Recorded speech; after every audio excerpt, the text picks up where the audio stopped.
Anos que já se foi, deixando muita saudade, o Nelson Barbalho vem com muita propriedade mostrar para Caruaru grandeza dessa cidade. Um ícone da história, dos escritos, da poesia, de conversar com poetas, ouvi-los no dia a dia. Tudo isso enriquece, trazendo muita alegria. A vida para nós, eu digo assim, não falho. Vivemos de tantas formas como coxa de retalho. Caruaru é o que é por causa de Nelson Barbalho. Pai é bem diferente do Nelson Barbalho, o escritor, né? Então ele era, como disse Veridiano, ele era super preocupado com a educação, chegava a ser neurótico. Tanto que ele não deixava a gente nem namorar para não desviar do estudo, que ele morria de medo da gente namorar, casar e não querer se formar. Não deixava trabalhar, porque também podia tomar gosto por ganhar algum dinheirinho. Então a preocupação dele era como o meu avô não deixou ele estudar, porque meu avô era alfaiate, e dizia que o homem não precisa de estudo, precisa de um ofício. E então, com 9 anos de idade, meu pai já trabalhava na alfaiataria. E meu pai, quando estudou o primário aqui, o ginásio, e foi para o Colégio Americano Batista, aí ele lá no Americano Batista se revelou, né, um excelente aluno, e os pastores do Americano Batista queriam mandar ele para os Estados Unidos. Aí meu avô disse, de jeito nenhum, volta para a alfaiataria. Então ele queria estudar, queria se formar, mas meu avô tirou ele da escola para ele trabalhar. Então ele tinha assim pavor de os filhos não se formarem, já que ele não se formou. Então ele era totalmente preocupado com os estudos, né?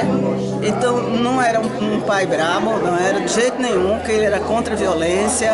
Ele era um pai normal para aquela época, né? Eu achava muito estranho, porque ele sempre... A minha casa era diferente das outras, que todo mundo tinha uma casa normal. E a minha casa não tinha assim sala de visitas, era estante, era livro. Então eu fui criada dentro de uma imensa biblioteca, né? Então não era livro infantil, então eu fui criada com Decameron, o Crime de Padre Mário, não tinha nada de coisa de criança, né? Porque o negócio dele era literatura, né? Que, como o Veridiano disse, ele era um grande leitor, né? Um grande leitor. Então Nelson pai era em casa lendo jornal, batendo na máquina, e o companheiro de Dona Geni, né, durante a vida toda, e lá fora eu não sabia como era Nelson Barbalho. Eu conheci meu pai depois que eu li os artigos dele, os diários dele, né? Mas como pai, era um pai normal para a época, né? Porque antigamente não era feito hoje, né? Na informática, não sei o quê. Então ele era a preocupação maior dele, tanto que quando a gente passava no vestibular, ele já ficava preocupado como seria quando a gente se formasse o emprego. Quer dizer, ele ficava se antecipando, né? Agora, um excelente pai. Comida era assim, arroz branco, era bem sem. Era as comidas da casa da mãe dele, né? Ele detestava estrogonofe, era preconceito, porque ele nunca comeu estrogonofe. Então era assim, arroz, a comida simples, ele não tinha...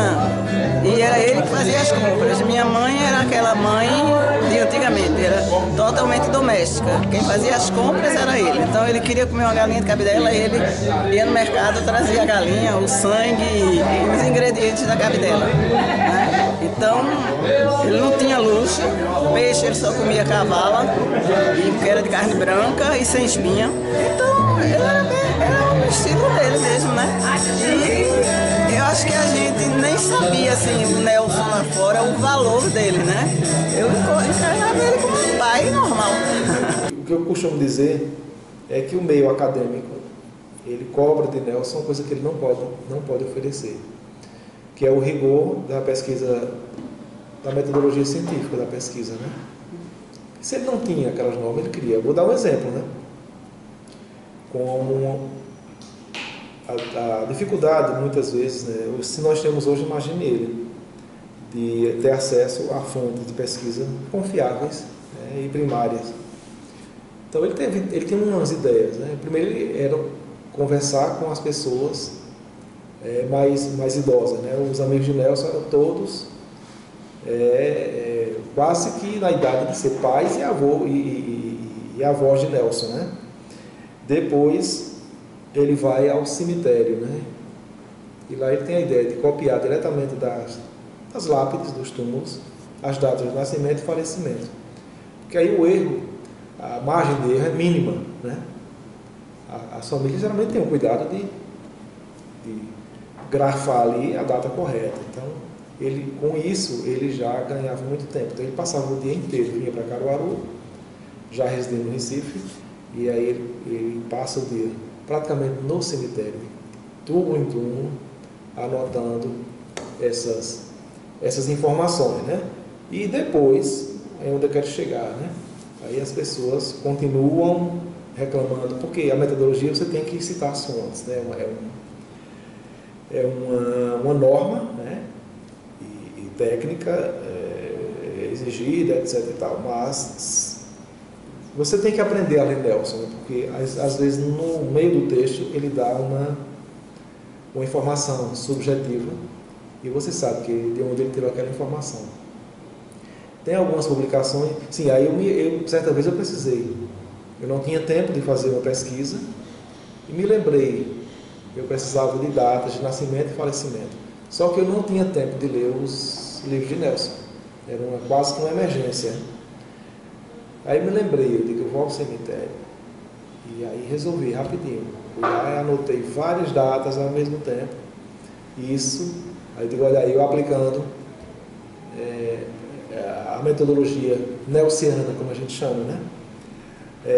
E, por exemplo, ele tem uma coleção de 5 volumes, porque tudo dele era a cronologia pernambucana. Ele arquitetou 100 volumes, imagine, só a cronologia.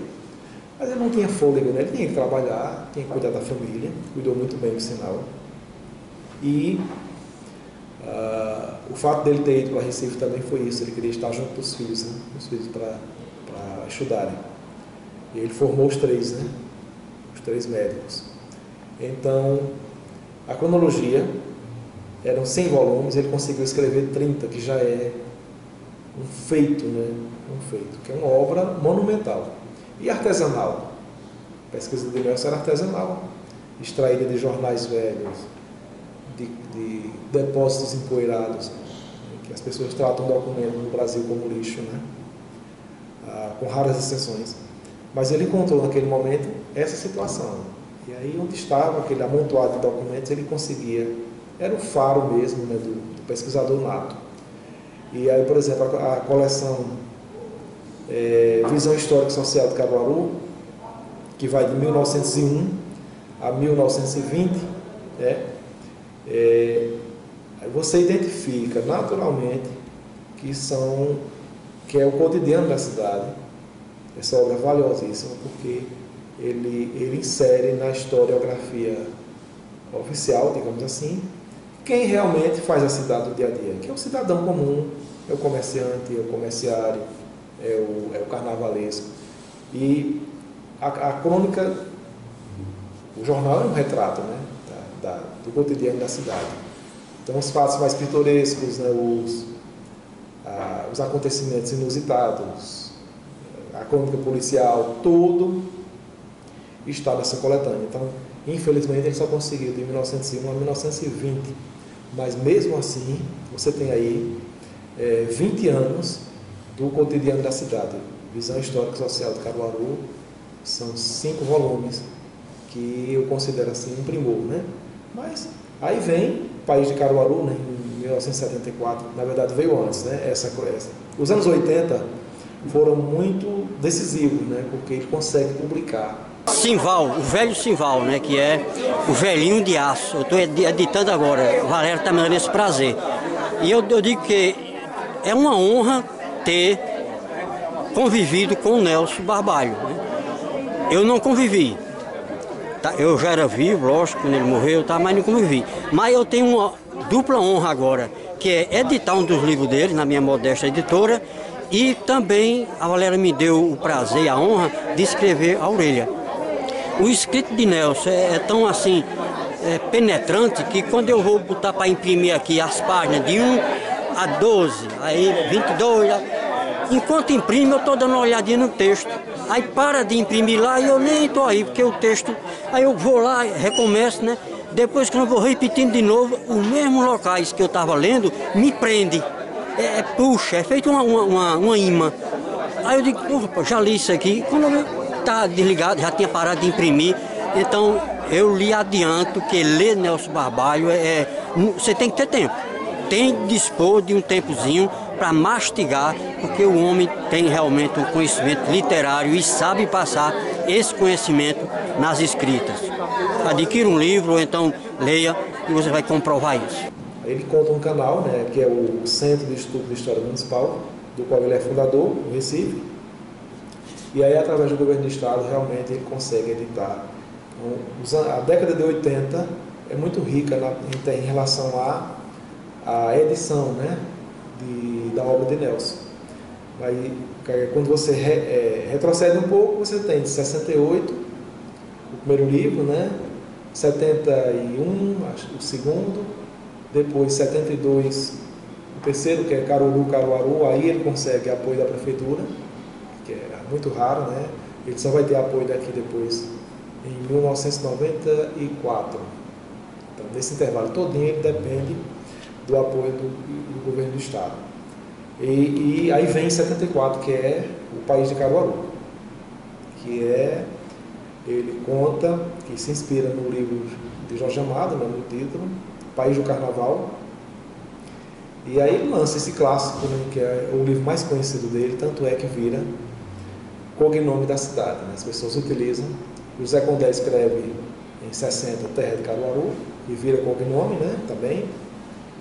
É o clássico romanceado e o clássico histórico é o País de Caruaru, de Nelson. Eu fui parar nas mãos de Nelson Barbalho a partir das mãos de José Condé, sobretudo a partir do livro Terra de Caruaru, não é? Um marco da literatura brasileira. Foi um presente, inclusive, de um bancário aposentado aqui de Caruaru, Jarbas Melo, de saudosa memória. Seu Jarbas me deu aquele livro de presente e eu fiquei muito impressionado com Terra de Caruaru. Sobretudo as descrições das ruas, né, de alguns personagens que aqui viveram ou viveram no imaginário de José Condé. Então, a partir dali, aconteceu assim, imediatamente, uma necessidade muito grande de tentar conhecer os recantos da cidade a partir da nossa história, né?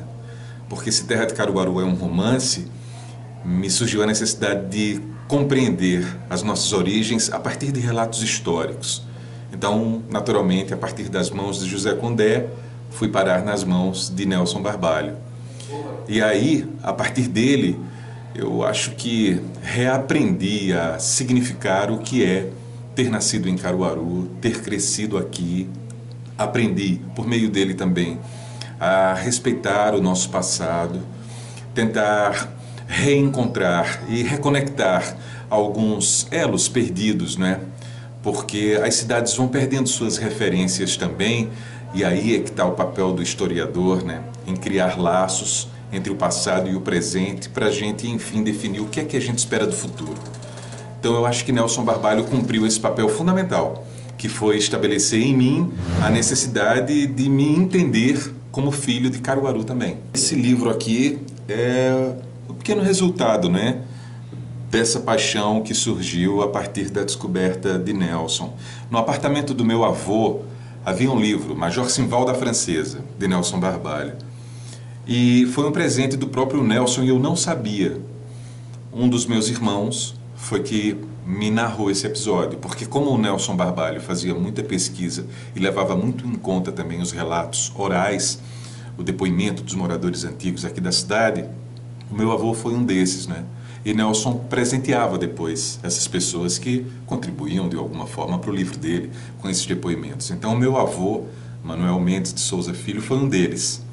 E aí havia aquele livro lá, que eu só fui encontrar e, de fato, paginá-lo muitos anos depois, né? Eu lembro daquele livro na estante do apartamento do meu avô, quando eu ainda era criança. Mas esse encontro com Nelson se dá anos depois. Então, como foi surgindo em mim essa paixão pelo historiador Nelson Barbalho, eu decidi, já antes mesmo de começar o curso de Comunicação Social com habilitação em jornalismo, de tratar de Nelson quando chegasse o processo de conclusão do curso. Então, o meu trabalho de conclusão do curso TCC é esse livro aqui, Caruaru, o País de Nelson Barbalho. Claro, é um livro muito menor do que Nelson Barbalho mereceria, mas foi o que consegui fazer, pelo menos como conclusão, não é? Para me certificar em relação à etapa final do curso de jornalismo. E aqui, nesse livro, eu tento traçar um paralelo entre o nascimento e morte de Nelson Barbalho e ele como testemunha de muitos fatos históricos para além de Caruaru. Tanto é que ele nasce em 1918, né? 2 de junho de 1918, e eu traço um paralelo com a Revolução Russa, que aconteceu em 1917 e mudou o mundo, né? Trouxe uma aparente alternativa ao capitalismo, enfim, no século XX. E aí eu traço um arco da relação de Nelson Barbalho, a partir do nascimento dele, aqui em Caruaru, até a morte, que coincide com o final do ciclo do socialismo no leste europeu, na própria Rússia, né? A partir da queda do Muro de Berlim. Então, é esse paralelo que é criado para tentar trazer dois grandes elementos que vieram para o mundo, a Revolução e Nelson. Eu imagino que, assim, a gente precisa encontrar canais para que exista mais interesse por parte de quem é jovem, porque é na juventude que repousa o futuro, né? Então, assim, eu também fui adolescente um dia, né? Fui jovem um dia, e acho que a gente precisa tentar se cercar nessa passagem pela vida, principalmente na fase juvenil, que é quando a gente tem mais sonhos, mais dúvidas também, que a gente consiga ter portas abertas para os elementos que nos constituíram, não é? Penso que a gente precisa, de fato, tentar buscar conhecer um pouco mais do que somos, né? Quais os principais personagens da nossa cidade. Eu imagino que pessoas de outros municípios podem estar nos assistindo agora e talvez pudessem se perguntar também, né? Quais foram as figuras importantes desse lugar, né? E não falo importante do ponto de vista social, econômico, não, mas do ponto de vista cultural, comportamental, como formas de vida que aqui estiveram e que de alguma forma contribuíram para o desenvolvimento desses lugares. Acho que é uma tarefa árdua que o historiador assume, né, quando tenta recontar essas histórias, e tudo isso vira conhecimento, e conhecimento é cultura, né? A cultura é uma manifestação do conhecimento também. Então, acho que a gente precisa ter um pouco mais de interesse e tentar se cercar dessas pessoas que também se interessam para que a gente se encontre, né? Para que a gente tenha, nesses registros históricos e culturais, uma espécie de espelho, para que a gente possa se olhar e se reconhecer nele também. Todas as manifestações culturais são importantes, e quanto mais contato a gente tiver com essas manifestações, maior vai ser a nossa capacidade de entender que a gente também tem uma identidade cultural. Então, por mais que exista tecnologia, é bom que ela exista, por mais que existam recursos, plataformas, enfim, caminhos de conexão, que a gente busque por meio dela também, né, tentar reproduzir e tentar compartilhar esse conhecimento para que mais pessoas possam se identificar. A busca, me parece que é fundamental, é essa, pela identidade.